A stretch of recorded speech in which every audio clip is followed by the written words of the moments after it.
Okay, so let's talk about the aquatic vegetation, which I'm an expert in. I love plants, that's what I do. So, for on the wetland delineation form, there's a section, pretty large section on the front page, where you should be listing every plant that you see. And also listing with the plants, you'll need to determine what percent cover, how much space it is occupying within the area. So, as you can see around you, there are different patterns in the vegetation. And some of the obvious things, if you look at the lake over there, we got some tall grasses and sedges right immediately on the bathtub ring of the lake, on the lake bench. And then as you move further away from the lake, we have a low shrubs and what looks like grasses popping up out. It's got a little nice greenish and orange color. And then further away from that, we have some spruce trees. We got a forested area. And then if you turn behind you, then there will be a different type of forest. There's what's called a broadleaf forest. So you can see these different patterns of the vegetation. Different species are growing together in different ways. What is causing the plants growing together in these different ways is mainly the wetland. It's the soils. So I mentioned earlier, these anaerobic conditions cause physical changes and chemical changes within the soil. That affects how the plants could either live there or not live there. Plants have evolved over millennia to live in different types of environments. So what we're concentrating here are wetland plants, and there are varying degrees of wetness that plants can tolerate. Plants grow on a scale from being completely obligate plants, meaning that they are obligated to live in the wetlands. 99% of the time you find that species, it's growing in the wetland. On the other end of the spectrum, there are plants that live almost entirely in the uplands. 99% of the time you find them, they're going to be in the upland. They like their feet dry. They don't like the wet. And then in the middle, there are plants that are called facultative. And they have varying degrees of tolerance of how they like their feet wet. So looking at the composition of the plants within the area will give you an indication of their tolerance to the wetness of the soil and to the wetness that their feet get wet, that they like. So if I were to do a wetland delineation, I would be trying to map out where the boundaries of the wetland are. And do you want to... Okay, we got a siren going on and a helicopter. This is real field work in Alaska in urban Anchorage. Salute our military.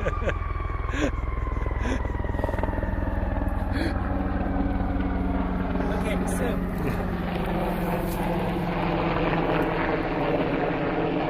to be able to figure out what plants are growing here, you need to have at least somewhat knowledge of plants in general and being able to identify plants to the species level. You can hire out botanists or you can learn it yourself. It's a lot of fun, and there are a lot of ways to go about doing it. For those who are intimidated by the process, there are plenty of books out there to figure out what plants grow in your area. I guarantee you, no matter where in the world you are, somebody has written a book about what plants grow there. So for here in Alaska, one of the books that I would recommend that you could use to figure out your plants are field guides. And this one right here, Plants of the Boreal Forest. These field guides are really great because they show the most dominant plants or the most frequent plants that you're more likely going to encounter. What's also great about the field guides, besides that they got waterproof pages in them, is they got fantastic drawings, they've got fantastic photos of all of these common plant species. There's also descriptions on how to tell them apart from their lookalikes, and in some cases they have maps of where they live in North America. This particular book doesn't, but it has really nice photographs to figure out what plant you're looking at. Also, within the front pages of these books is typically give me a second here. So this book doesn't have it. Are a table of all of the flowers that you'll see, and you could say, oh, I got a yellow flower, it looks like this, looks like I need to go to page 153. So you could go to that page and see if that flower matches up to your plant. So these field guides are really great references to be able to quickly identify what plants you're looking at. So let's take a look at our plot here and see what kind of plants we got going on. So here we got a nice little shrubby plant, and it's green. It's got green leaves, long narrow leaves, and there are little tooths on the top edges of this. This is America Gale. This has a really nice odor to it. Smells great. Some of the other shrubby looking plants here that we have that are woody is this plant here. This is Betula glandulosa. This is a little birch. It's a short shrubby birch. Here we got bog rosemary, Andromina polifolia. This has a nice little fragrance and it smells like rosemary. And I think those are all the shrubs for the most part. On your wetland delineation form, you're going to see that you're going to have to categorize a plant, whether it's a tree, woody shrub, or if it's a grass or a forb. So if it looks like a shrub, it's got a lot of wood, probably going to be a shrub for you. Not too confusing. There are a lot of grasses that look like funky little things, which I'll point them out to here. Those are more likely going to be sedges. Those are wetland plants, but those would probably be categorized in the grass area. And then anything that's got really big, beautiful flowers on it, it's going to be labeled a forb. Don't have any trees here, so there's nothing to write into that box. I'm going to make a list of all the plants that we see in our plot here, and that'll be for you to take a look at. The other thing when you're going to be listing off your plants is you're going to have to estimate the abundance or the percent cover.